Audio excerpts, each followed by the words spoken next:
My name is Khadija Patel, and I have the singular honor of welcoming people after lunch. We'll try to make this session an easy one. We're just going to think about what's happening on the African media landscape, nothing too complex. But allow me to introduce myself as well. My name is Khadija Patel. I'm a journalist based here in South Africa. I've worked mostly in digital news startups for most of my career until I ended up at the Mail and Guardian in South Africa as the editor-in-chief, where I spent a number of years. And currently I am the chairperson of the International Press Institute based in Vienna. And I'm also the journalist in residence of a new initiative called the International Fund for Public Interest Media. And this is basically an initiative to create something akin to the Global Fund that responds to some of the most pressing global health challenges like HIV/AIDS, TB, and malaria for media. So an independent multilateral mechanism for financing media, particularly focusing on the crisis in low and middle income countries.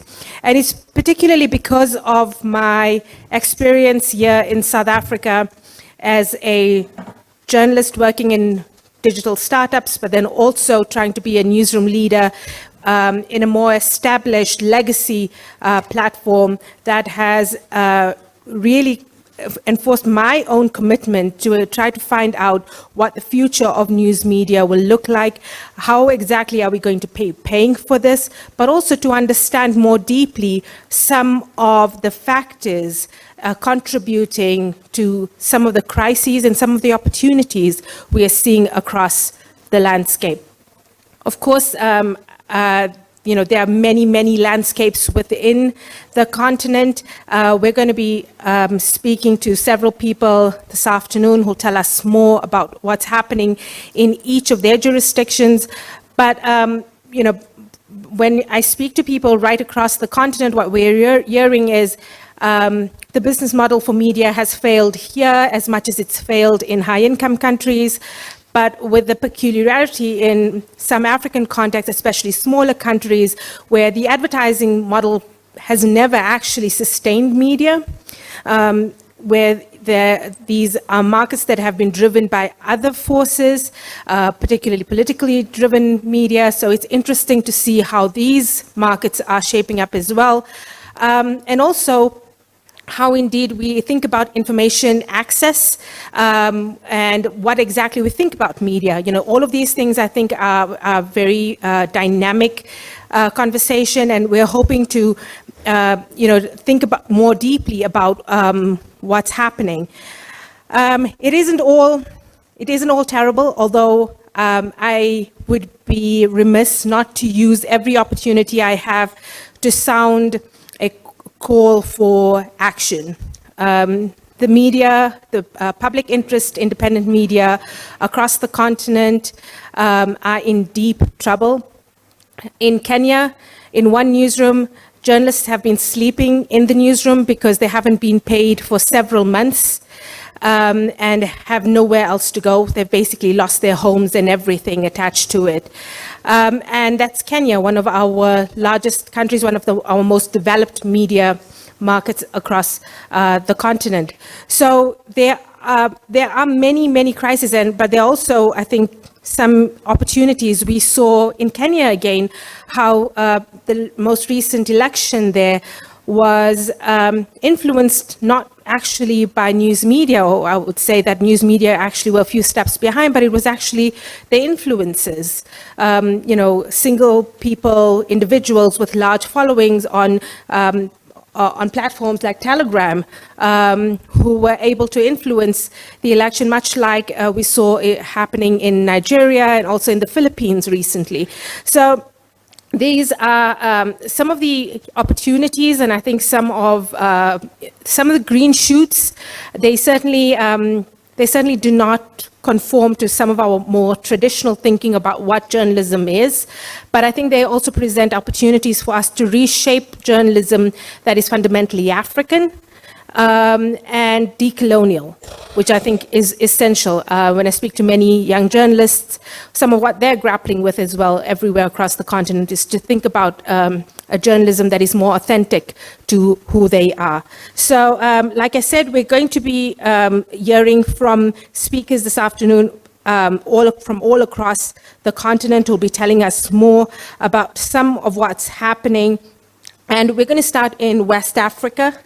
If you check your programs, you'll be able to get the full bios of our speakers. So I'm not going to repeat their bios, but I'm going to invite Michelle Ago, who is a broadcast journalist from Lagos Talks, to tell us more about what's happening in West Africa. And she is online and joining us. All right. Thank you so much for this opportunity. And thanks to my fellow regionalists for an amazing presentation. It's the first time I'm hearing from your region, and I've just been learning and listening. So thank you. And big thanks to Bongiwe Tutu for this opportunity to connect virtually, even though I was unable to be there in person. Now, as you may know, my study showcases and represents the perspective from West Africa. My name is Michelle Ago from Lagos, Nigeria. I work at Lagos Talks 91.3 FM. Now, my study presents a deep analysis of the media landscape in West Africa and poses to shed the light on the multifaceted dimensions that shape and influence the region's media industry, with a focus on English and French, because we also have French-speaking countries in Africa. And my study basically covered at least 5 countries, from Nigeria to Ghana to the Gambia, Burkina Faso, and Senegal. The last 2 are French-speaking countries. Now, the report aims to provide a comprehensive overview of the current state of media. It examines key trends, similarities, the challenges, and of course, the expectations for media in Africa, in West Africa. Now, drawing upon extensive research that I carried out through interviews and data analysis from surveys, this study explores various aspects of media landscape, including print, broadcast, journalism, and digital journalism or digital media. It delves into the evolving role of traditional media and independent journalism in the face of digital disruption that we have seen and the rise of social media platforms like Twitter, Instagram, Snapchat, TikTok. Additionally, this report analyzes the impact of media ownership and its diversity with regards to political influence, freedom of expression, and technological advancements on media practices. My study would also examine the role of media in shaping public opinion, supporting movements, fostering civic responsibility, and promoting social change, while it also highlights challenges related to misinformation, threats, media polarization. Also, it explores economic dynamics in the media space in West Africa, examining revenue models, advertising trends, and the emergence of multinational news organizations that are currently investing in West Africa. It assesses the sustainability and viability of these media organizations with a particular focus on funding, competition, market dynamics, and so on. So the findings and insights from this study will contribute, I hope at the end of the day, it will see to the contribution of a deeper understanding of West Africa media landscape, provide also valuable knowledge for policymakers, media professionals like you and I, researchers who might be listening right now, possible investors and stakeholders. By highlighting these key trends, I hope the media ecosystem in West Africa will be strengthened and bring about some sort of innovation and promote responsible journalism in the region. All right, so let me just head straight to my introduction. I will try to just highlight some of the things that I have in my study so I do not take too much time.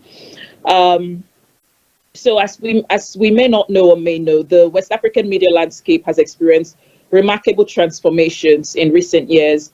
And I think that is what makes this report very timely. Previous research that was done by Afrobarometer has illuminated the emergence of social media that has played a pivotal role in shaping the relationship between media organizations and news consumers, right? So there are some trends that have been consistent. For example, before the emergence of social media, we had the front page news on print newspapers. When we get the prints, we usually will see the bold covers, the bold covers of these papers that are usually very catchy and makes you want to grab the papers and get into it and read its content. But nowadays, it's the same strategy, but for a different platform. When it comes to digital journalism, people sometimes put out big statements or captions or headlines to capture the audience that are currently scrolling on their phone. But the only downside to that is that some media organizations are now using it as a clickbait to get as many clicks as possible, possibly to grow their ads on Google, on their digital platform spaces. So yeah, with regards to Afrobarometer, we've indeed seen a rise in social media, which has shaped the relationship between media organizations and news consumers. Now, news consumers are not really clicking on these things because they think it's just a lie. They think it's just clickbait. Some may actually click it and find that it's actually meets their expectations. As a matter of fact, platforms like X, formerly known as Twitter, now puts up these disclaimer that will tell you whether or not a story is fact or incorrect. And I think that's a new way to tackle fake news or tackle misinformation in whatever way. But yes, social media has brought its disruptions, the good, the bad, and the ugly. But also, what I did highlight in my study is the fact that information is being rapidly disseminated very fast, and it's brought about a global audience to issues concerning the region. For example, I was in Nigeria and I heard so much about about Ruto and his opponents during the Kenyan election. If not for social media, there is no way I would have known anything about that election, nor would I understand how Kenyans truly feel about each of these political candidates at the time. So this is something social media has brought. It's brought this heightened political and social awareness that goes beyond borders, that goes beyond regions, and it increases recognition of the influence of public sentiment on politicians. It also enhances revenue generation for media entities. It expands opportunities for journalists like myself who can finally sit down in Lagos and discuss about the Kenyan election and put that in comparisons with Nigerian general elections. I can also reach out to a Kenyan journalist and we both can have a conversation via Zoom or Microsoft Teams, like I'm using right now, which is a social media platforms, to discuss all of these political candidates and what they plan to offer the people. So these are some of the things social media have brought to the region. It's fostered some sort of easier cross-border collaboration for journalists to put out great stories and tell great stories to diverse audience. Now, these advancements comes with challenges, like I mentioned before, and one of them, or the biggest among them, is the proliferation of misinformation, which is a pressing concern that has led to distrust in the media. It sparked instances of hate speech or doxing. It's contributed to tribal discord in Nigeria and some West African countries as well. Yeah, it's brought about some sort of multiple threats, brought about violence, brought about intimidation, harassment, bullying, you name it. As a matter of fact, I did highlight in my study that at least 66 Nigerian journalists were attacked in 2022 alone. But let's go beyond the realms of digital journalism, or, beyond the digital realm. Let's talk about media ownership and how it has evolved.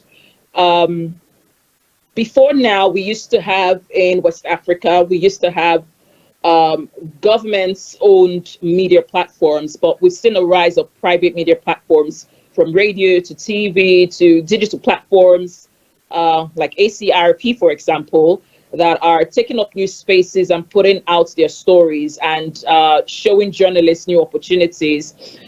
So private ownership has come to drive the sector. I do believe that, at least that's what I said in my study.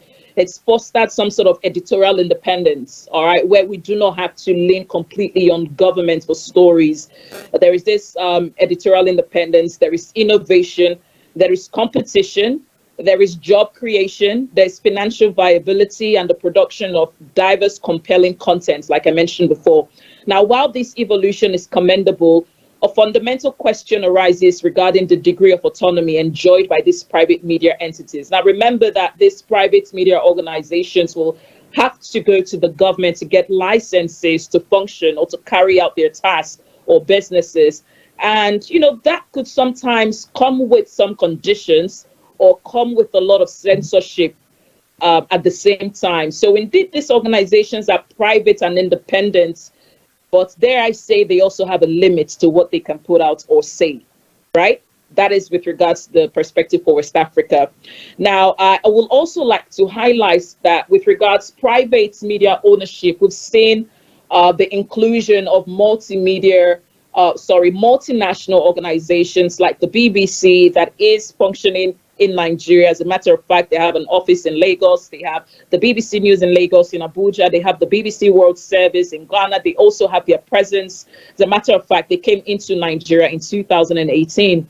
We're seeing the rise of other multimedia, multinational organizations like Deutsche Welle that came into Nigeria in 2014, or Africa in 2014, West Africa to be precise, and other platforms like AFP, Reuters, and more. Now, this underscores the growing dominance of private media entities. Many of these organizations have established a strategic foothold in West African countries, such as Ghana, Nigeria, Senegal, Burkina Faso, and more. Though many have, maintained their international style, but they are also trying to acclimatize to the region and adapt. And that has brought about more recruitment of local journalists. And the type of story being told, it's not just told from their perspective or their view of West Africa. Now they're here and they are letting the local journalists tell the stories. And I think that is just beautiful considering some of the growth that I've seen in the West African region. Now, to carry out my research, because I'm sure you're wondering, how do we know all this? Well, a research was carried out by myself. And it was a quantitative data collection that I did with a couple of qualitative interviews that I had with some French-speaking journalists. And my survey questions consisted of 19 questions created with Google Forms and was sent out to people in these 5 countries: Nigeria, Ghana, Burkina Faso, Senegal, and I believe there's another country somewhere, the Gambia. Yes, so 19 questions.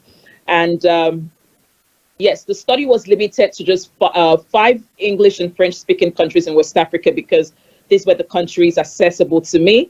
And participants, of course, were from English and French-speaking background and were chosen because these are the major languages spoken in the West African region. The survey was not able to capture the view of all West African media consumers, but at least the initial target was 30, but we got at least 21 media professionals to respond to the questions concerning the West Africa media landscape. Now, data findings and feedback that we got shows that, I'm just going to summarize it because of time, pardon me. With regards to gender representation, I had 52.4% of males and 47.6% of women respond to my survey questions. With regards to their employment status, 28.8% work in government-established media organizations. And to no surprise of ours, 61.9% of them work in privately owned media organizations, which speaks to my earlier statements before. And 9.5% of them are self-employed and running their own media organizations. And with regards to the platforms that they work in, as shocking as this may sound, print media still has a massive foothold in West Africa. It is still number one. It is number one with regards to what people consume. And it might seem a little weird seeing that digital media is everywhere, but the paper still sells and people still move around to grab the papers and still read the papers. So with regards to the people who work in these platforms that I reached out to, 38.1% of them work in print media, closely followed by digital media with 33.3%. Next is radio with 19% and television with 9.5%. But I must say that all of these print media organizations are already digital. They also have digital platforms. So even though I'm saying print media is the biggest, I would also like to add that digital, they work in close ties with digital media, or they all have digital platforms. So with regards to press freedom, based on my result from the survey, there are indications that press freedom and independence in the West African region is perceived to be moderate. 19% of media practitioners confirm to work freely, but the majority, which is about 57.1%, believe that the media organization in their respective countries operate with some degree of freedom and independence, while 23.8% hold the view that press freedom or independence is entirely absent from their country. With regards to threats, we talked about threats, and 90.5% of my participants or survey responders acknowledge that indeed there's loads of instances of threats, violence against journalists in the region. And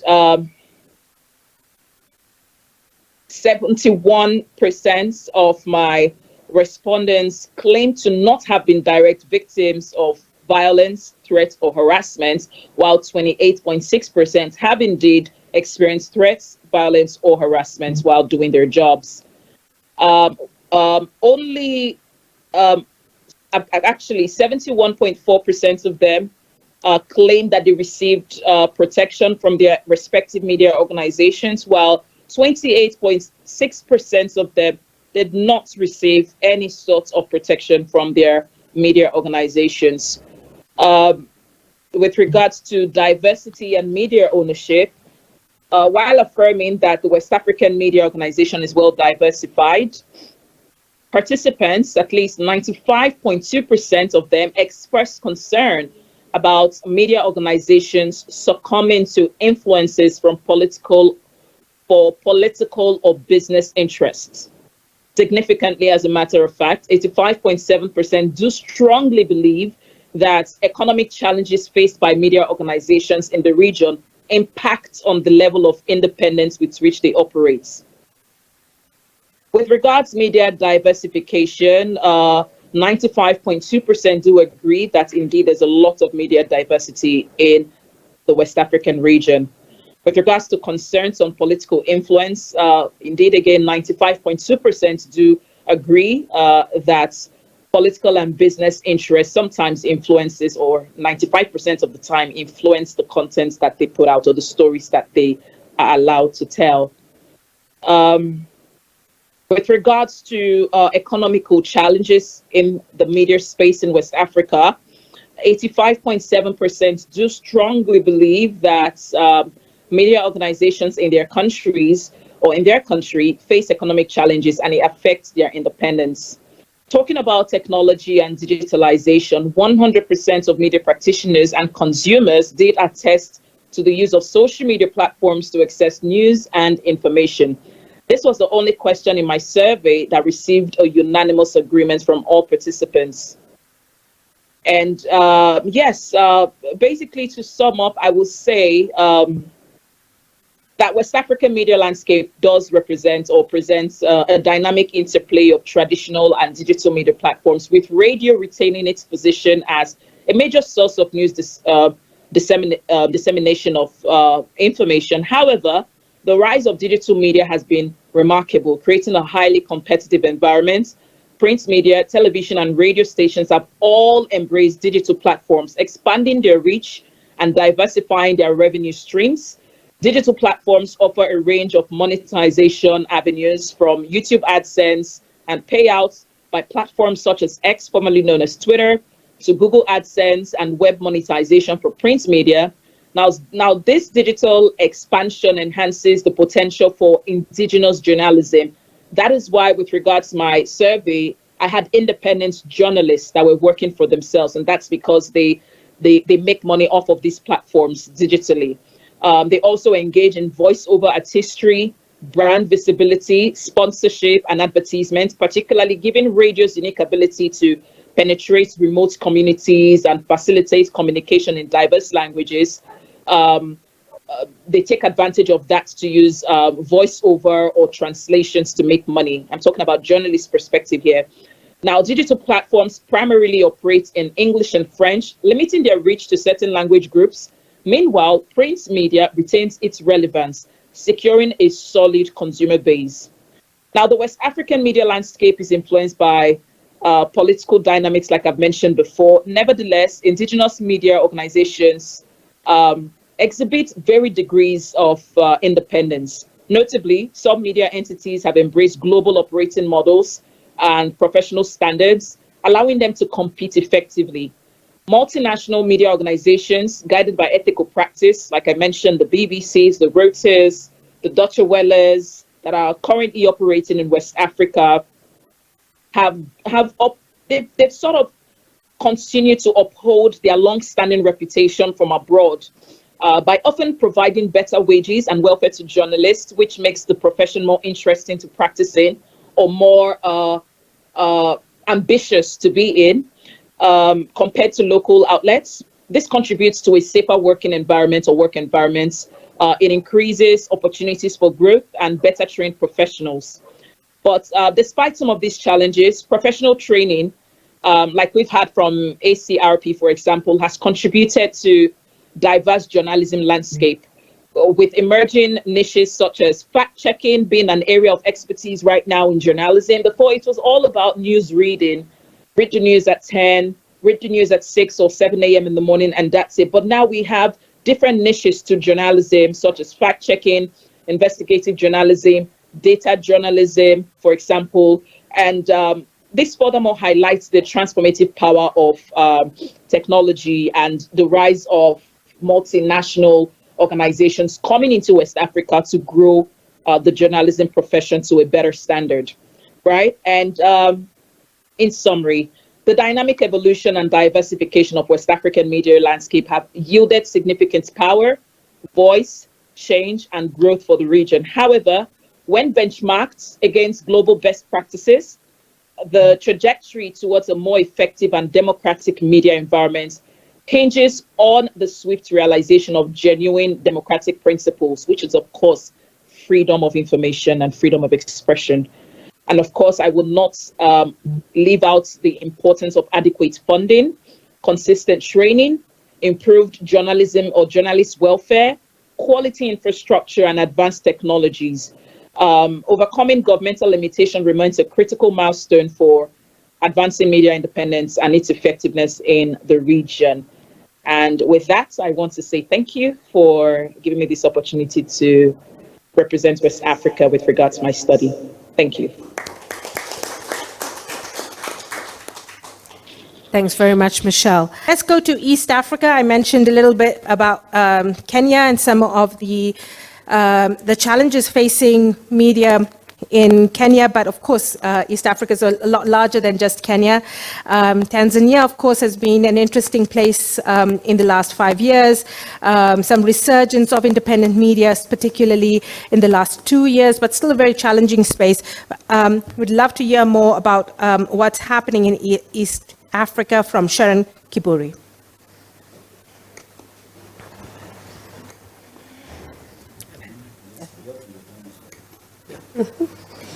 Good afternoon, everyone. As you've heard, my name is Sharon Kiburi. I'm a multimedia data journalist and currently the East Africa Regional Lead Network.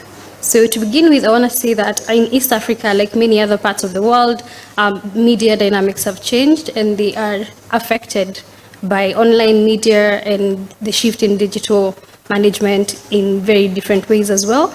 And we've seen that most media, especially mainstream media in Kenya and East Africa, has tried to move digitally and digitize platforms. So they're trying to embrace a lot of social media and digital storytelling formats, including mobile journalism telling. So that's very, very common, and it's really grown. So in my research paper, I will focus on surveys and research done online. This research will be available at the Africa-China reporting resource, so I will not go through the entire report. So I'll just give you guys a highlight, and maybe that will encourage you guys to go and read the report. Hopefully, that's the main deal as well. So journalism in East Africa often work in dangerous environments, like facing threats, physical violence, and intimidation.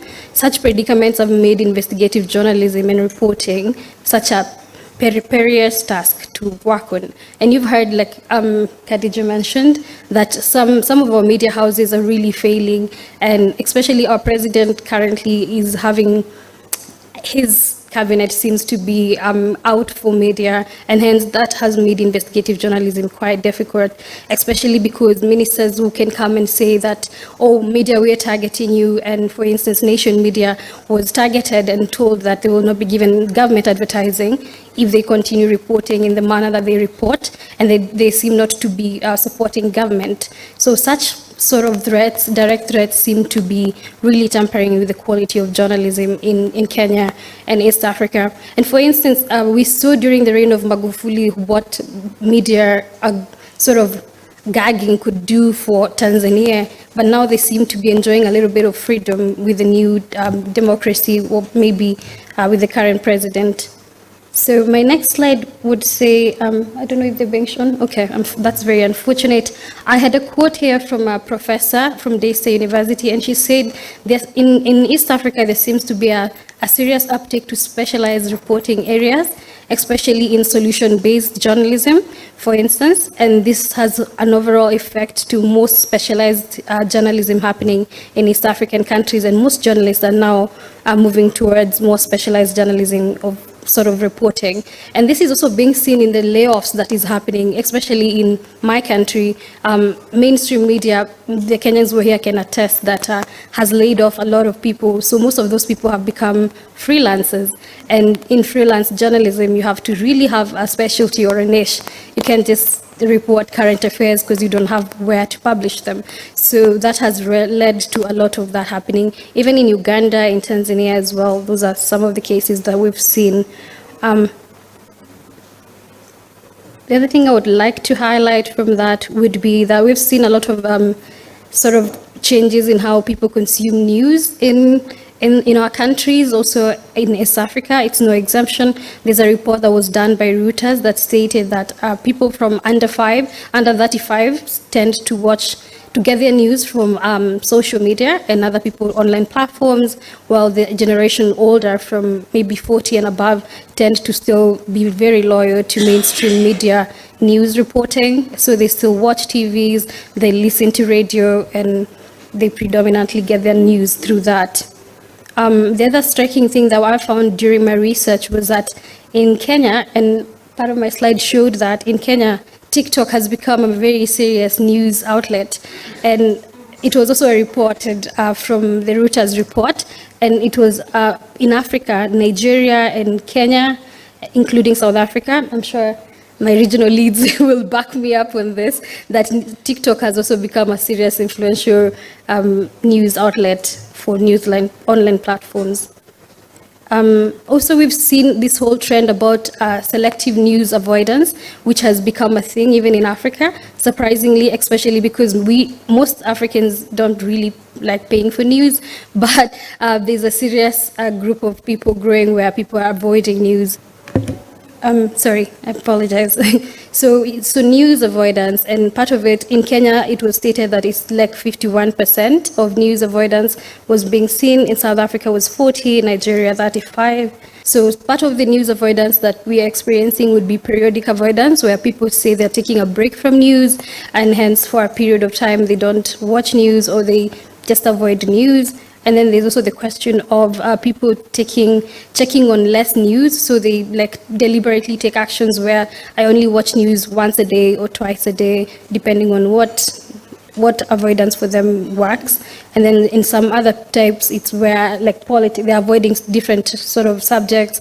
In Kenya, people tend to feel very bored about politics because it's all over and it's on repeat. So some people feel that they can avoid certain types of news. So during our research, this is a survey thing, we were surprised, also online survey, we were surprised to see that despite the many development in the media, like digital platforms and everything, the radio is still a leading media outlet.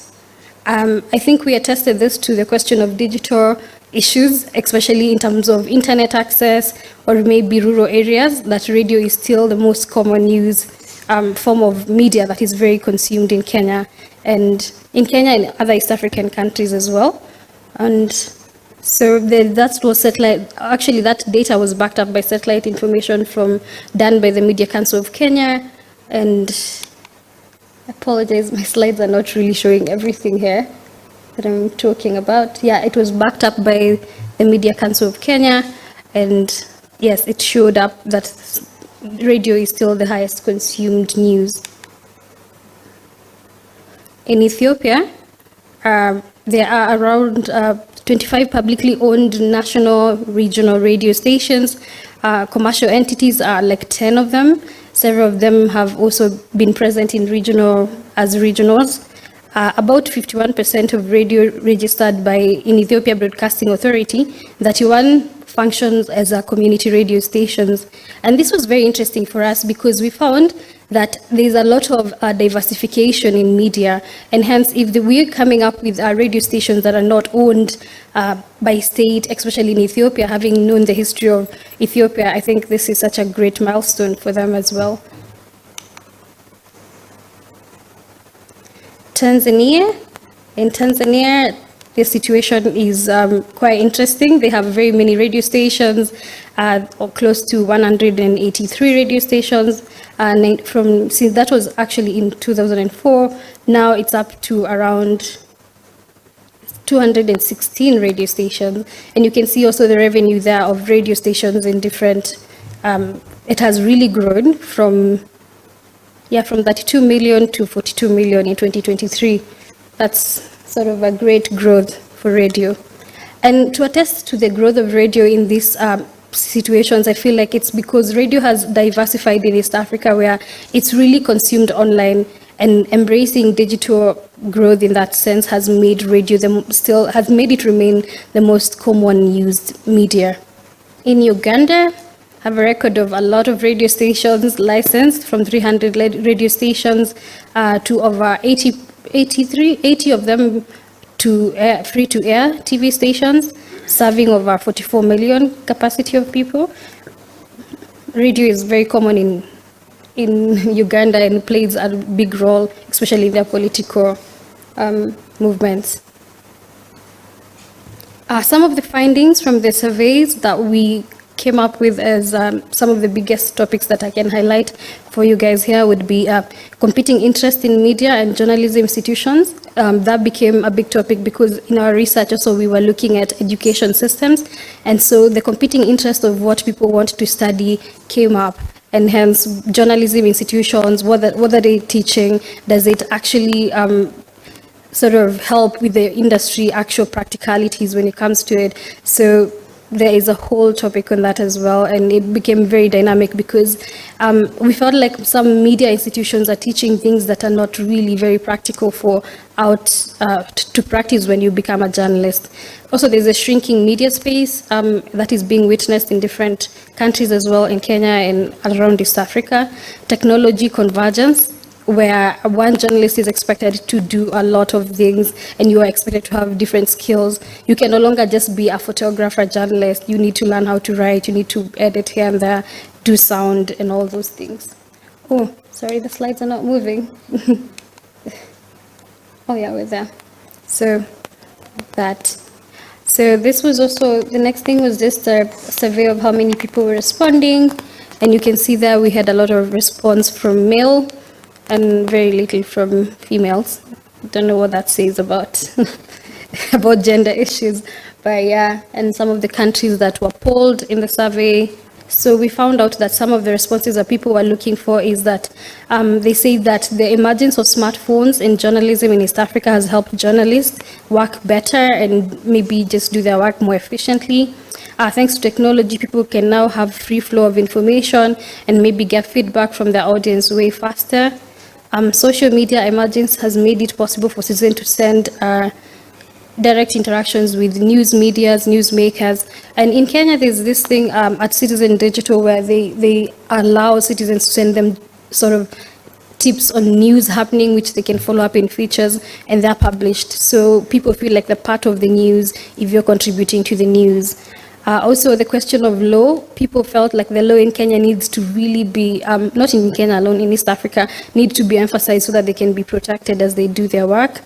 In Kenya, as a case study, the Association of Women in Media, AMWEC, created a guidance on workspace sexual harassment, which was such a big thing for us because it was a big push and it needed to happen, especially because in mainstream media, sexual harassment seemed to be a normalized issue that people really didn't know what to deal with, or even when you report it to HR, people didn't really know how to manage. So having a guidelines and a policy that literally gave the route way to how to do that has been very effective. So professional abilities and content has also risen due to technology. So technology is great as well. It has helped improve the quality of journalism and how people do things. I think we're going to move to a bit of recommendations that I felt were I could highlight here. So increased media freedom across East Africa region, giving journalists the space to carry out their work professionally, promotes democracy and trust in the government of the day. So that is one of the recommendations from the report that came out. Independent regulators and solid agencies that also assure media practice without jeopardizing editorial independence. This is very important in our region as well. As I said, there's so much harassment of journalists trying to do their work, even at investigative level. So having institutions and people that can protect journalists to do their work is very essential. Editorial independence, which would help foster press and the quality of journalism, then increase physical, psychological safety and well-being of journalists, particularly female journalists, especially because we know we all face different genders face different parities in their experiences of work. So having a whole holistic approach to how these things are done for safety on women and another minority genders is important. The media workspace can also be challenging, especially for female journalists, so that should be taken into consideration when thinking about the welfare of journalists and their safety. Then media organizations must have adequate finances and resources to ensure that quality of journalism and research is well fostered. So it is very important for us to have this recommendation because resources is one of the reasons why good journalism is failing, because people lack the resources in terms of not just funding, also just the knowledge, the technicalities and such like things. And in my conclusion, I would like to say that the emergence of self-regulations in the media industry to maintain good journalism and standard is essential. Journalists face particular problems through training, face a lot of problems, but through trainings and conferences, supporting unions and organizations that champion the rights of journalists may provide a forum for them to debate issues impacting them and obstacles that can be for best practice. So such things should be fostered. Thank you so much. A lot of the other information, you can read them on the full report. And also we had keynote speakers that gave from the different regions that have given the highlights on this report. Thank you.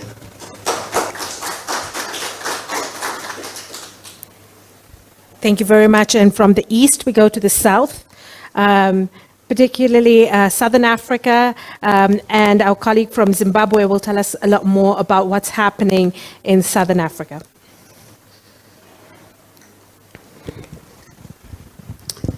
Thank you so much.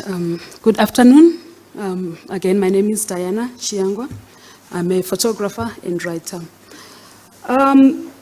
These reports that I did based on the Southern African region builds on a number of engagements. Thank you. This report builds on a number of engagements, data, and draws from the research that suggests media reforms as the driving processes in transforming the media in the Southern Africa region. These reforms are centered on the influence media in the region has and their role in the society in terms of narrating and influencing perception on media. Like anywhere in the world, freedom of expression, access to information, and media freedom remain a key challenge. And during COVID-19 and lockdown restrictions, governments in the Southern African region targeted journalists and media houses that were critical on their handling of the pandemic. According to the report that was released by the Media Institute of Southern Africa, MISA, in 2022, indicated that journalists in the region who reported and exposed corruption and human rights violation were targeted by governments. I believe that targeting journalists and media houses simply for doing their work sends a wrong message that states that states are not prepared to uphold their human rights obligation and to be held accountable. In cases where audience views journalism as a luxurious exercise and not a top priority, journalists struggle to hold political power accountable in the face of significant challenges in environmental, social, political, and economic structures of local, region, and global levels. This has been a case in Zimbabwe and South Africa and other countries in the region. The rise of digital communication technologies poses a new challenge and opportunities for media and democracy in the region that also, I believe, will require new collaborations and networking strategies. One contributing factor to low trust has been the widespread and direct criticism of the news media from a range of different sources. Digital and social media provided much needed accountability of news media with articles and commentaries scrutinized for accuracy, hypocrisy, and bias. Although other criticisms are less fair, influenced by political agendas and often expressed by activists or special interest groups, the divergence of political attitudes has not made it better. And many countries in the region carry examples of verbal abuse, harassment of individual journalists, independent media, and in some cases, physical attacks against journalists.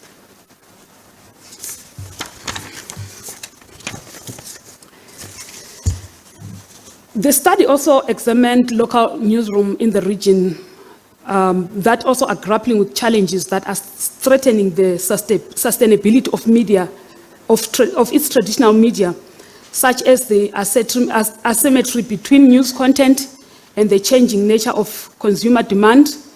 And this has resulted in many job losses and staying ahead of the curve.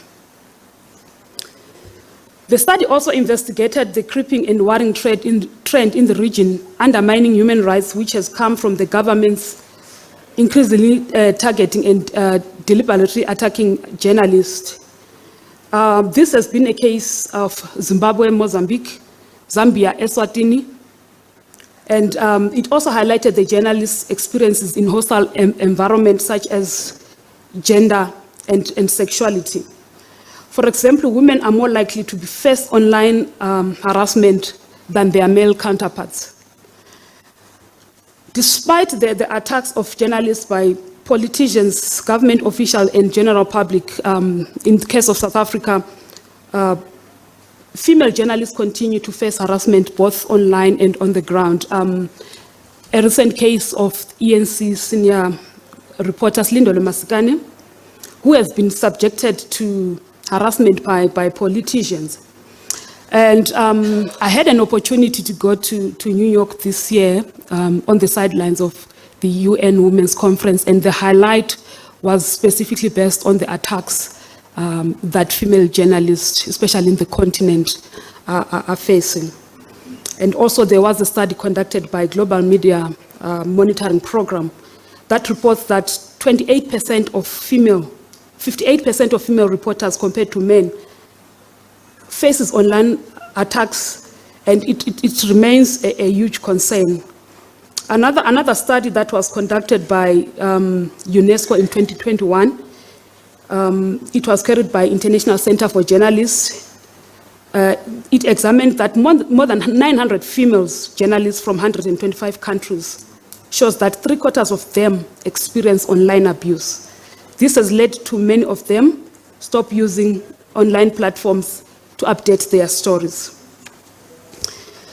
Many stories exist in local media in the region, but trend when they are published in international platforms. This contributes media facing considerable challenges in providing regular and enlivening coverage of situations like those faced by marginalized communities in the region. In all probability, few editors in the cities and towns will dispute the importance of journalists to report on the developments in many places across the region. And anticipation of bad things around societies contributes to news fatigue. And telling stories with impact bring positive change on how news is consumed. In most cases, with countries in the region, this is due to editors determining what is important and decision-making within editors and news organization. Also, the other issue is the celebrity journalism, the so-called celebrity journalism, compromising journalism as a profession, failing to differentiate between news content creators and newsroom, and less conversation on journalism content are other contributing factors in audiences losing trust in the media within the region. For South Africa as a country that has emerged from the horrors of apartheid with hopes, prospects of future, but remains unequally plagued by poverty, crime, and gender-based violence, and the politics of the stomach, which has resulted in corruption, media is still playing a huge role in shifting the narrative in South African perspective. And the influence of South Africa's storytelling, despite these controversies that center South Africa as a country, there is also a fascination of multilingualism associated with the spirit of Ubuntu, rich heritage, culture, and inspirational stories that has helped to shape South Africa today.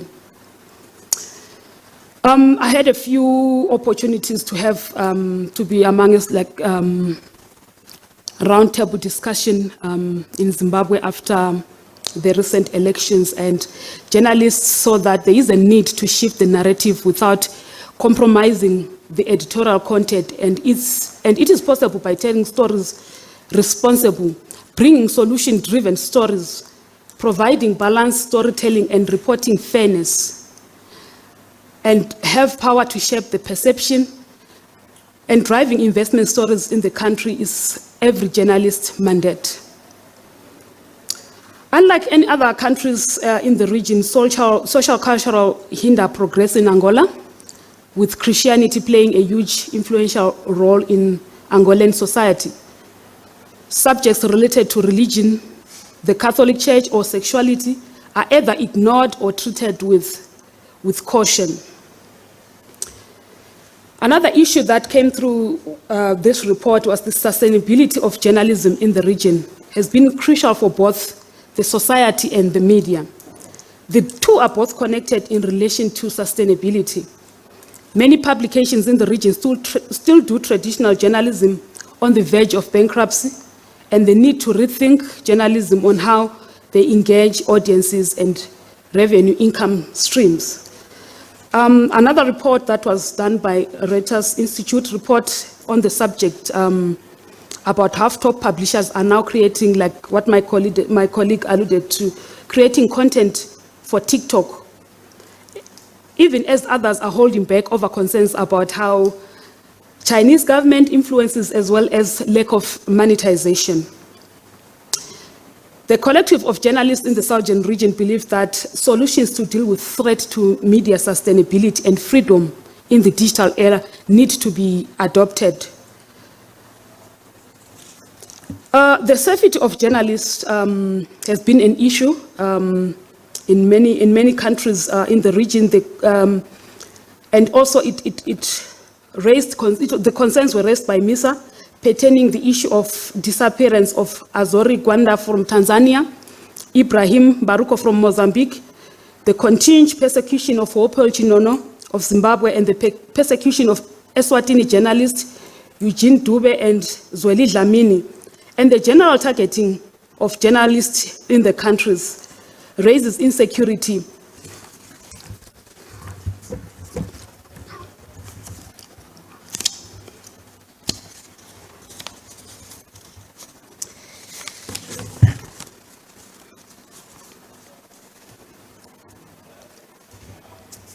Just to skip a few. So this report was carried in 10 countries in the region, and it was conducted by using literature reviews from scholars as references, citing what has been said in the past and now. The research used as references by different organizations.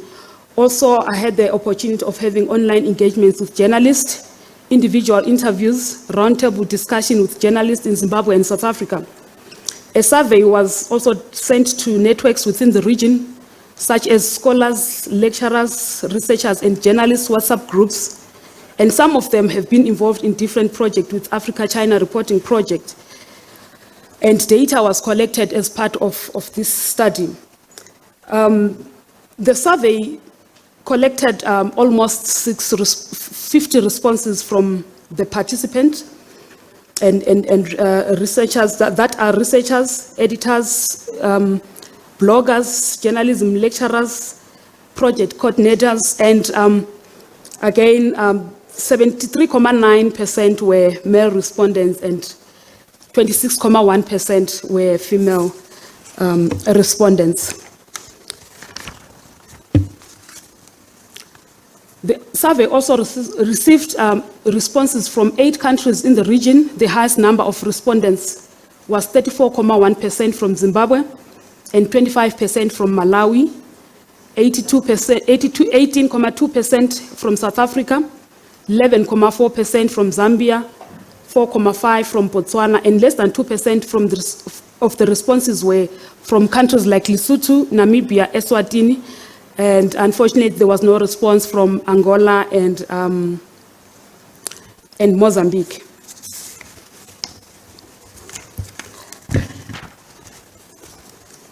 The research also focused on the 3 key areas, which is media landscape in each country in the region, the journalist challenges and content distribution, of which 60.9% of journalists in the region believe that informing, educating, and empowering citizens, promoting good governance, transparency, social cohesion, developing a new generation of media professionals who are skilled, knowledgeable, and equipped to navigate and succeed in the landscape are the driving processes required to transform the media landscape in the region. Misinformation also came through the report. 54.3% as misinformation and fake news, 52.2% are the current challenges faced by media in many countries in this region. The impact has created new opportunities and challenges for content creators and publishers to reach a massive audience, and also a decline in traditional advertising revenue and a rise in influencer marketing. The study concludes that the media houses and journalists in the region need to adopt the concept of sustainable journalism in order to upscale growth within media industry, to push limitations on how media may influence policy-making processes, and the importance of gender diversity in newsrooms. Mainstream media should also partner with community media to bring solution-driven stories. And again, the full report will be available on the ACRP website. Thank you. Thank you very much, Dianah. We're now going to head over to North Africa, where we're going to listen to a recorded presentation by Dr. Mennatullah Hendawy from Ain Shams University in Cairo. Just bear with us for a few minutes as that gets loaded. Hi, everyone. Thank you for allowing me to join the event online. Let me share the screen. I'm going to be presenting the report on the African media landscape for the case of North Africa. My name is Mennatullah Hendawy, and I'm an assistant professor at Ain Shams University in Cairo. My work mainly focuses on 3 regions, Africa, Europe, and the United States. I'm an interdisciplinary urban planner, and I work mainly on the intersection of media and technology with cities. And I also have interest in housing studies and urban studies and other aspects. So that's why I describe myself as an interdisciplinary urban planner.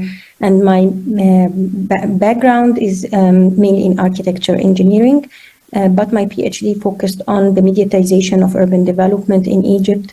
And since then, I work a lot on media studies and its intersection with, for example, smart cities, urban development, and computational media.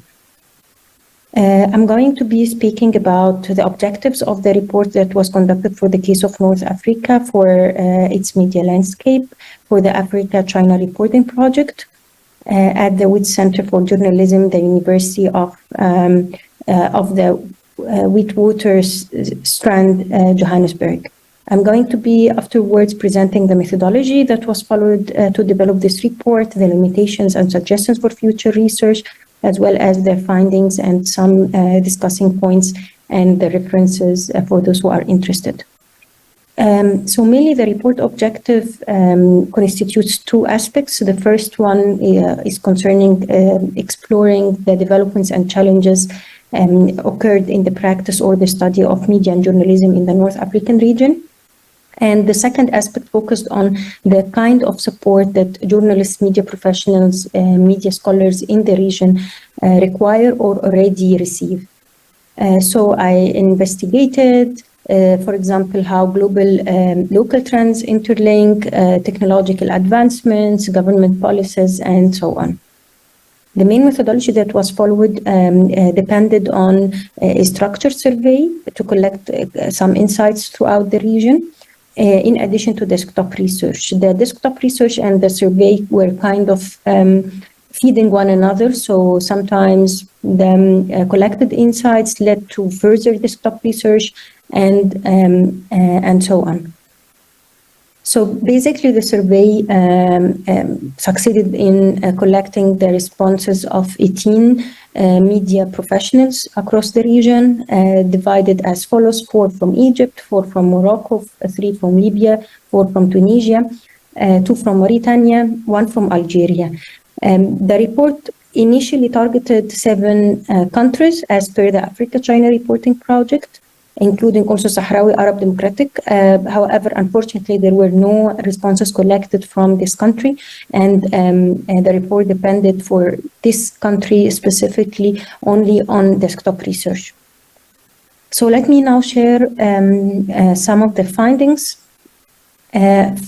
First, with regard to what developments and challenges have occurred in the practice or study of media and journalism in the region.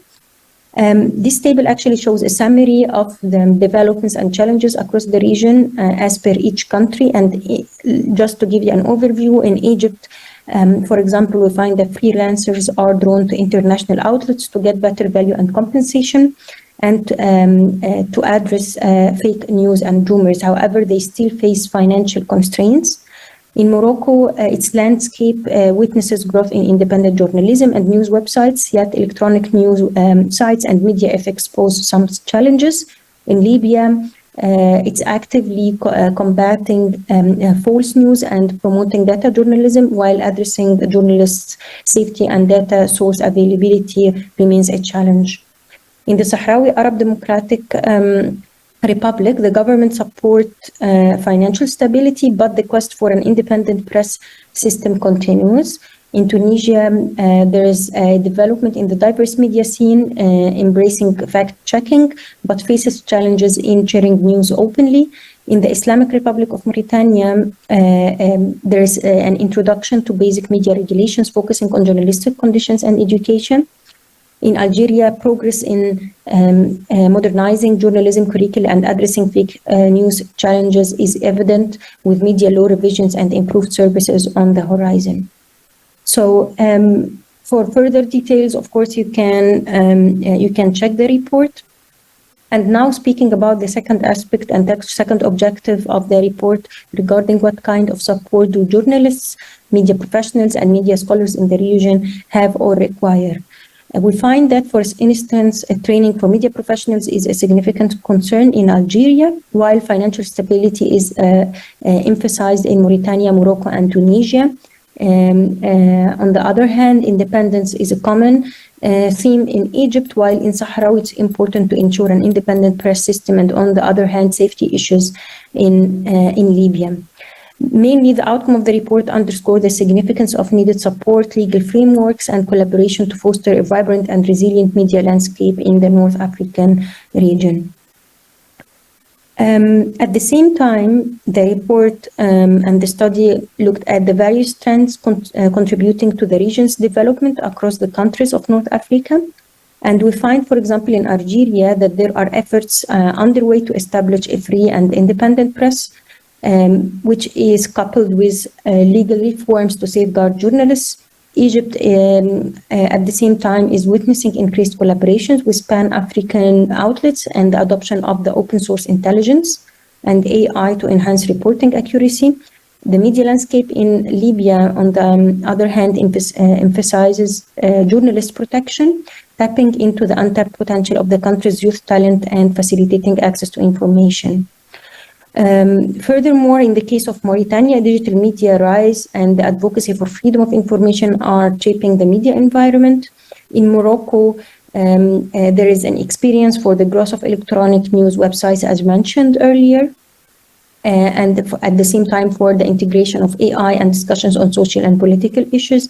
In Tunisia, trends include the emergence of citizen journalism, data journalism, fact-checking practices, and the important role of social media engagement. However, it's important to share that there are some limitations and suggestions accordingly for future research based on this report. Regarding the limitations of the current study, first of all, the sample comprising only 18 respondents from 6 different countries with Sahrawi excluded due to limited access poses a challenge, and of course, like other research can include a larger and more diverse sample covering more countries, for example, and at the same time reaching out to not only media professionals but also to media organizations. The other limitation is the focus on media professionals and not on media organizations, and accordingly, future research may, as I mentioned, cover more and reach out to media organizations. At the same time, future research may investigate the evolving media landscape and the impact of technology in the rest of the North African countries, and may also explore how journalists are, for example, adapting to changing conditions, whether it's technological, for example, transformations or other transformation. Last but not least, future research may examine the role of media policies, maybe also international support and the overall media environment in the region. So here is a list of the references. Please also feel free to reach out. And if you have any suggestions for the publishing of the report, this will also be appreciated. Thank you, and I hope you are enjoying.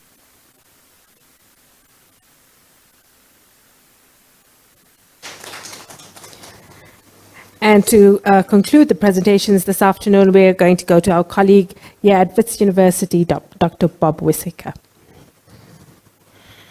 Thank you very much, colleagues. My presentation is essentially based on this book, which I authored and which came out last month. And I'll try and be as brief as I possibly can, given the time constraints. To start with, this book arose from my study at Communication University of China in Beijing, where I undertook my master's and PhD. Essentially, a shorter version of the book was published as a journal article by China's East Asian Affairs. And I'm happy to let you know that the editor of that special issue was Cobus van Staden, who is in the room. And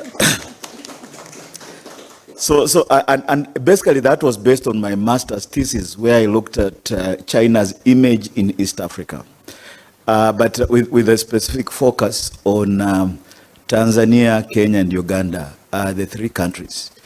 I essentially looked at the narratives, depictions, metaphors, catchphrases from the principal newspapers in these three countries.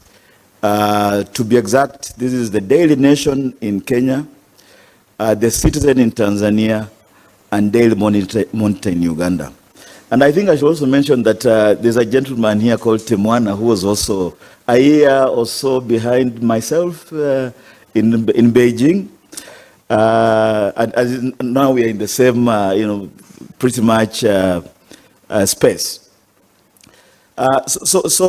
Having looked at media in those three countries, when I undertook to write the book, I expanded the scope a bit to include Rwanda and Burundi, which were not in the original master's thesis that I undertook.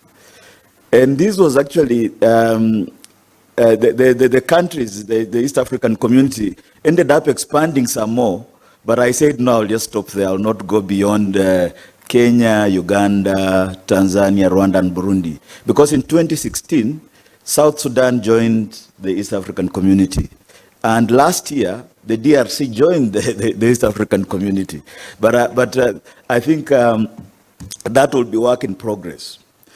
And I think one of the motivations for the thesis and the book was that in the period of the 2000s and the 2010s, obviously China was making a very big move onto the continent across the board, East Africa included, as a result of which there were many narratives, opinions, perceptions, some of which we discussed in the morning, perspectives, sentiments discussing China. Using and I'll not want to bore you by going too much into the theoretical frameworks that I used, but essentially, I latched on to the theories of discourse analysis, framing, media framing that is, agenda setting, representation, and national images to try and cut down to these narratives, because these narratives were quite extensive in themselves.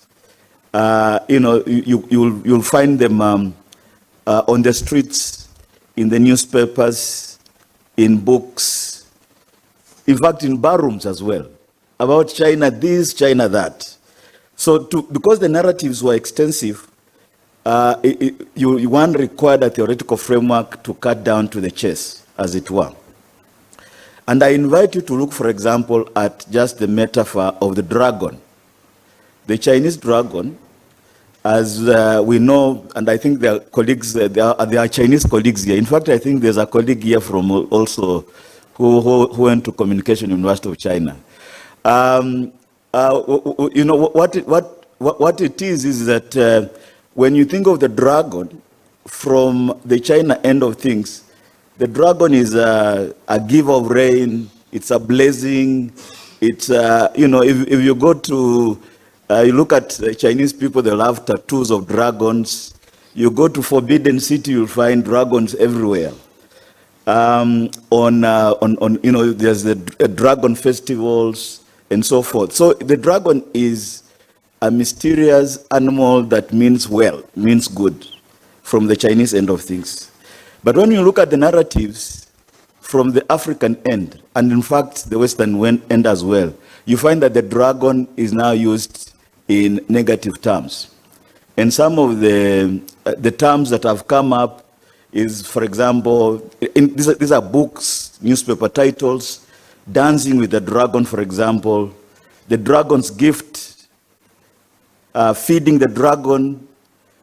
In fact, in this particular Feeding the Dragon, there's an American scholar called Deborah Brotigham, who essentially seemed to suggest in a twisted way that if you feed the dragon, you're going to make it so strong, it will be impossible to tame.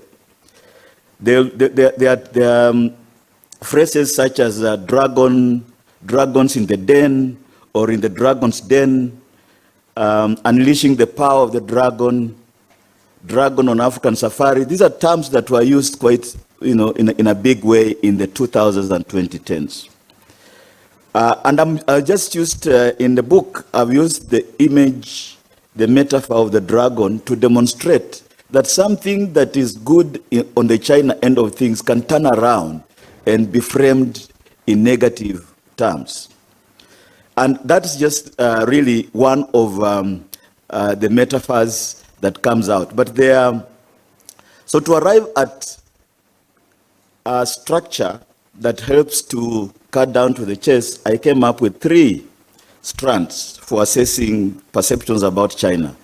There's the optimistic perceptions, there is the pessimistic perceptions, and there are the pragmatic perceptions or narratives. In the optimistic perceptions, and this is the stuff that we see out there, there is the talk of China never having colonized Africa as the West did. There's a talk of China as an alternative or complementary to the West. There's the talk of the fall or the decline of the West as China rises. These are all optimistic, sentiments. There's talk of the relations between Africa and China being based on mutual partnerships and reciprocity. There's the talk of the relations being based on business rather than charity, that unlike the West, which comes with charity, China comes to do business, and there's the whole nation of Africa being open for business. There's a talk of non-interference and respect for sovereignty of African countries, whereas for the most part, the West is seen as meddlesome. There's a talk of, in fact, Xi Jinping himself came up with this notion of community of shared future for mankind.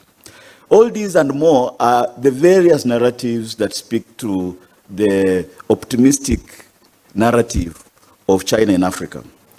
But if you turn around and look at the pessimistic picture, and you get terms and phrases such as China being engaged in rogue aid. There's the talk of the fact that the positive rhetoric from China might hide real or sinister intentions or motives. There is the suggestion that equality or win-win relations being questioned because China is a bigger power. There's the asymmetry in the relations. There is a contestation of China as a developing nation. There's the talk that indeed China is not a developing nation, it is a developed nation. But I think those of us who have been to Beijing or China more broadly will tell you there are some parts of the country that are really not as developed. And of course, one can continue. There's the whole criticism around the opaqueness, the secrecy in deals. Opaqueness in relations between the PRC, People's Republic of China, and African government. There is the talk of cheap products that are imported into African countries, leading to deindustrialization. There's a whole point of low labor and social and environmental standards in some places where Chinese projects have, for example, not performed very well. So now then we come to the third, and I think this is my small contribution to the field, the third strand, which is pragmatism. Pragmatism is the notion that in some respects, China is good for Africa. In some respects, it might not be very good for Africa. And now that, for us, that is journalism, really. as journalists, we have to be, set aside our biases, be objective. I know there's the contestation around objective. Is any such thing as objective? But we try to strive for that. But in the pragmatic strand, or column, if you wish, you will have the idea that while China is rising, as the West declines, there are no assurances that a recent China will behave any differently. It's a pragmatic issue to point out that China is also Africa's competitor. In fact, on the African continent itself, using the case of South Africa, China competes with South Africa in Zambia, in Zimbabwe, in other countries where they both have interests. I think there's the contestation of efficiency in transactions, which should not be at the expense of opaqueness. There's the talk of, I think this is a big strand, the talk of development projects are all good, but so are human rights and democracy. And of course, there's a contestation that, China does, is very happy to deal with any regime as long as, without necessarily looking at matters to do with democracy and human rights, as it were. So I think that is, that's the third strand. Now, I think this is really, what I've discussed that far is in my first chapter, which is roughly the conceptual chapter. Now, I'll go through the other chapters pretty fast, in the interest of time. One, the chapter on history, the Chinese actors have actually increased the invoking history as a means of showing that the relations between East African countries and China are good. And I invite you to particularly consider Cheng Ha and the voyages from the PRC to the East African coast. I think my colleague talked about those earlier today, to the East African coast from about 1418 onwards. But again, so I think you can see that narrative suggests that China is not very new to the continent. China has been there for centuries. In fact, the claim is that China had relations with African countries before Europeans landed, particularly some parts of Africa, like this African coast. So the orchestration of this history has economic, political, diplomatic links. There's even the talk of giraffe diplomacy, or the kind of diplomacy that is based on ancient history. And then, of course, to the more recent history, in a country like Tanzania, which was the beachhead for liberation struggles, China has been in a very strong position, apart from the John Pombe Magufuli period, because of the socialist inclinations of both Nyerere and Mao Zedong in the past. So that is invoked quite often. In fact, in the recent past, and I'm sure all of us are aware of the building of this Mwalimu Julius Nyerere Party School in Dar es Salaam as an invocation of that history, and orchestration of the history so that it has relevance. I think that the party school is for the 6 liberation parties in the Southern Africa region: SWAPO, ANC, MPLA from Angola, Frelimo, and ZANU-PF. And the suggestion, in fact, amongst others, has been that liberation struggle, parties should remain in power forever, just like the CCP itself. But that is that arises out of that history of liberation.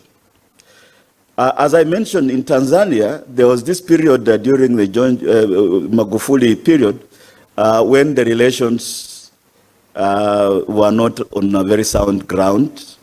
I think colleagues here will remember that Magufuli, in fact, cancelled the Bagamoyo port deal So there was a period when, but then in the recent past, in fact, just last year, the new president, Samia Suluhu, visited Beijing, and the relations were reset back to something similar to the pre-Magufuli period. In fact, quite interestingly, Tanzania hadn't been at the level of new, what is called comprehensive strategic partnership. And there's a way in which the PRC ranks countries. So, I think the Consul General mentioned that in the morning. Comprehensive strategic partnership is supposed to be at a far higher level than just partnership. So this was actually presented last year when President Suluhu visited. You can see that China was on the mend there. In Kenya, quite interestingly, the relations in the Cold War period were between the PRC and China were not on good ground. The founding president, Jomo Kenyatta, was inclined towards the West during the Cold War period. And I think the attempt by PRC to forge relations in the 1960s did not quite work, as the case was in Tanzania. However, I think the Chinese are not shy in saying, look, our relations have always been good. It's like we forget about the problems we had in the past and focus on the positivities even during that period. In Uganda, Rwanda, and Burundi, the relations, in fact, in Burundi, the relations broke down shortly after independence in the early 60s. In Rwanda, the relations did not even take off at the diplomatic level until 1971. But still, as I mentioned, China invokes history, even in these circumstances where the relations were not very, were fraught, as it were.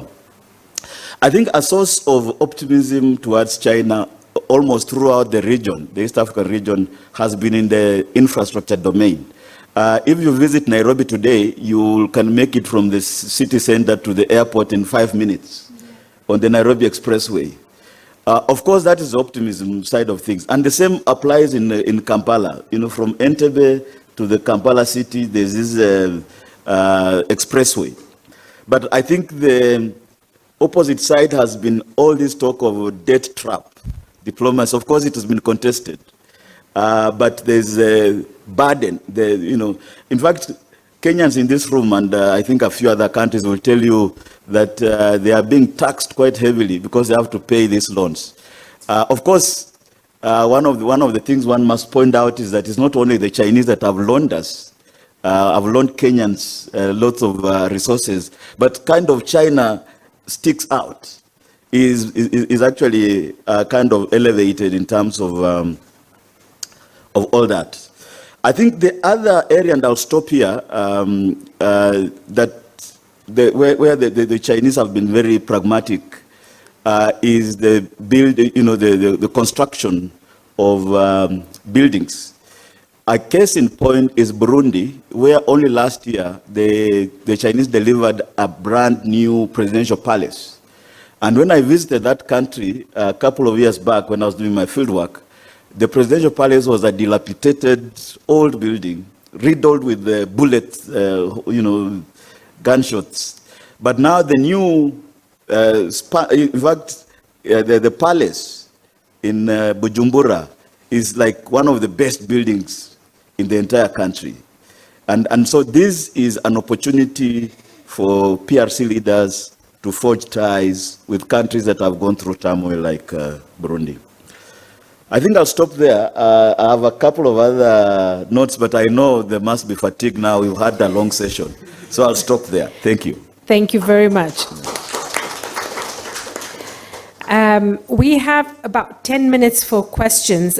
We had hoped to have more, but I'm due for a session across the road at the conference.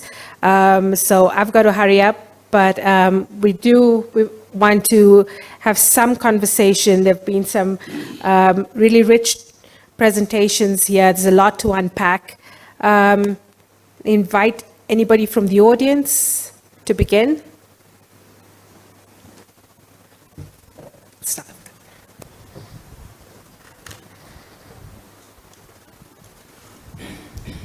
Yeah, thank you very much. My name is Jonas Nyabo from Ghana, and I think I want to commend all the presenters from the various regions. And I think we see a couple of links in all that they all mentioned. So I want to briefly talk about the issue of trust in the media that a lot of them, I mean, across board, spoke about. And I believe that while we discuss trust, it would center specifically around also media ownership, because I realize a lot of our democracies these days are becoming highly polarized. And so you have countries that are divided strictly along political lines. And so media houses also tend to begin to align. In Ghana specifically, there are media houses that are known to be pro-government, and there are those that are known to be anti-government. And it's a trend that has existed, and now there are more pro-government and anti-government media houses that exist. And so I think it's something we must look at.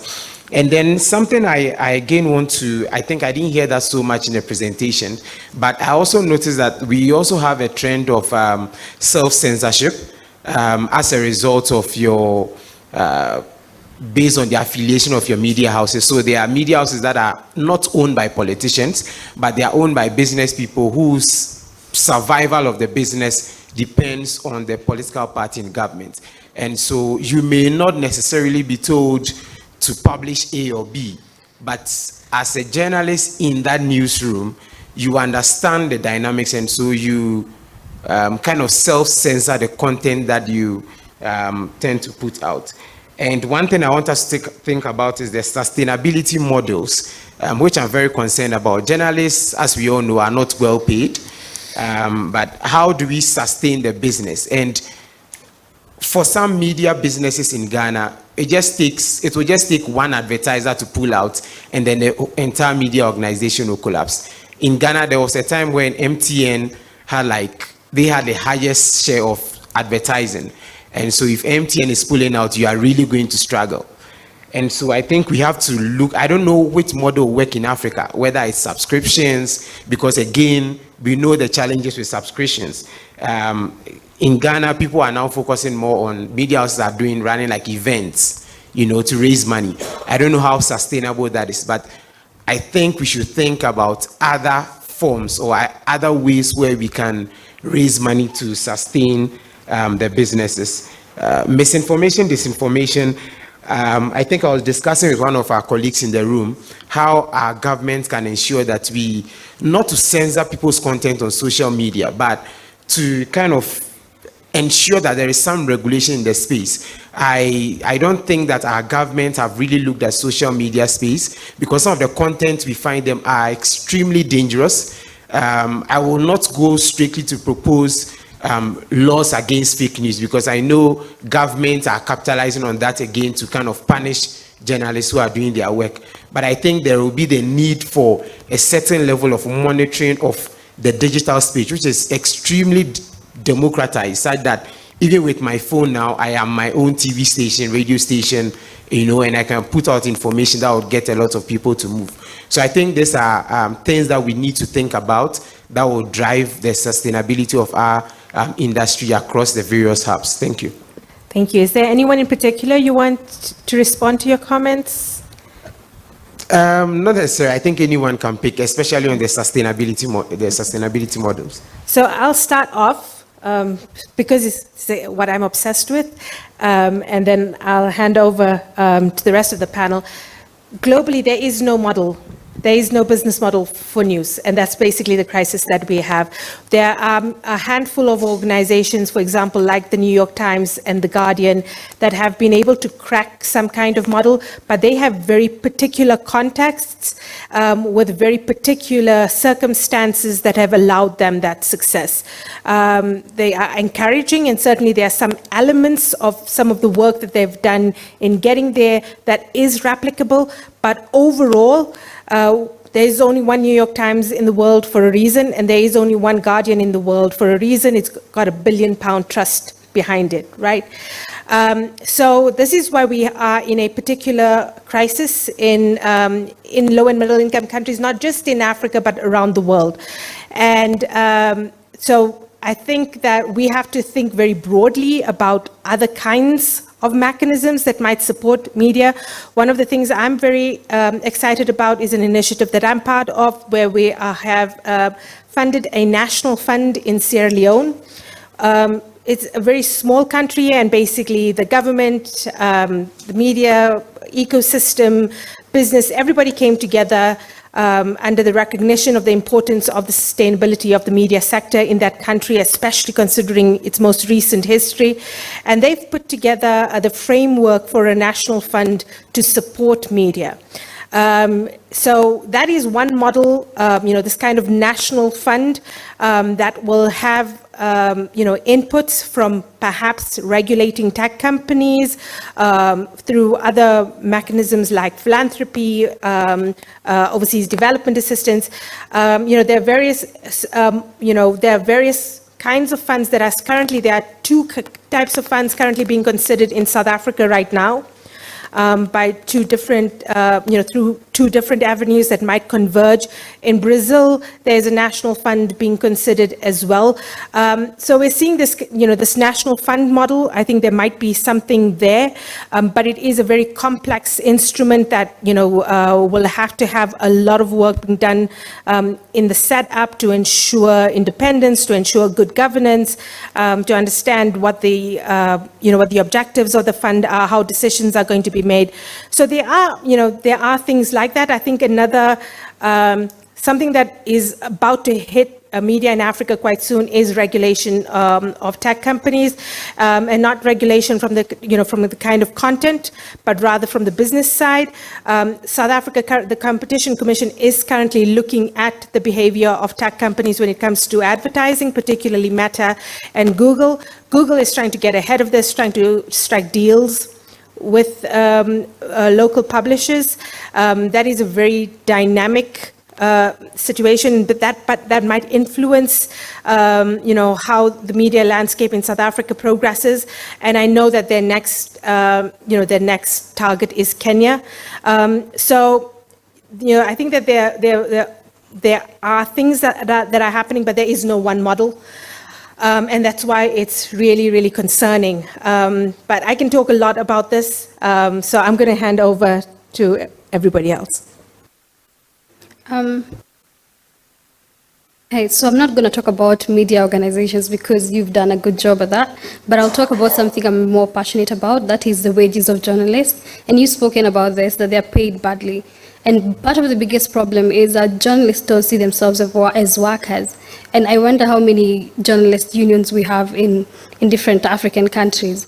And I feel like if these organizations that are unions are strengthened in Africa and they negotiate for the wages of journalists who work, especially in legacy media or mainstream media, it would be a better pay for them, and hence will also improve other sectors of journalism, like even the quality of journalists. Like you've mentioned the question of self-censorship, and it happens because of ownership, definitely. Even in Kenya, we've seen it in different stations. You can even tell the varieties of how Citizen News is reported, to how Nation will report it, and to how KTN previously would have reported it or something like that. So if we have sustainable models where journalists can still have more money and they're paid well, the quality of journalism, of course, would improve, and hence maybe self-censorship would be less. My other cry usually is after the trust in media is eroding, definitely, but how can society fund media so that we have more independence? Because like in Kenya, advertisement is the biggest source of income for media, including the government, which is the biggest advertiser after Safaricom, or maybe in a competing way. So if we have other ways of making money where maybe citizens can support journalists, or even have media houses that are run by journalists. For instance, I'm a member of Association of Freelance Journalists, which runs Talk Africa, and it's purely independent based on the fact that nobody else funds it, and hence we don't answer to anybody. So if we have such outlets, it would be maybe better for the industry. I'll let the other panelists have some comments. And I think my contribution to the question of sustainability is that I doubt there is a one-size-fits-all kind of model. Various organizations are trying various means, in some cases a mix. In fact, the people who are seated very close to you, they are Eric and Cobus. You know, when the paywall route a couple of years back, we were like, what? Shall we pay for this? But now I think, yeah. But I think the idea of subscription is critical, because we have to encourage audiences to consider news like any other product.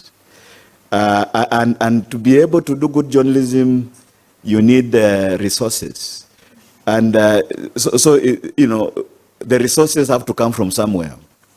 I think that's, it will appear that in this country, we know that, for example, the Times, you know, that Arena Holdings also went that route a couple of years back, and they seem to have sustained themselves. They've just laid off 100 people. Oh, is that so?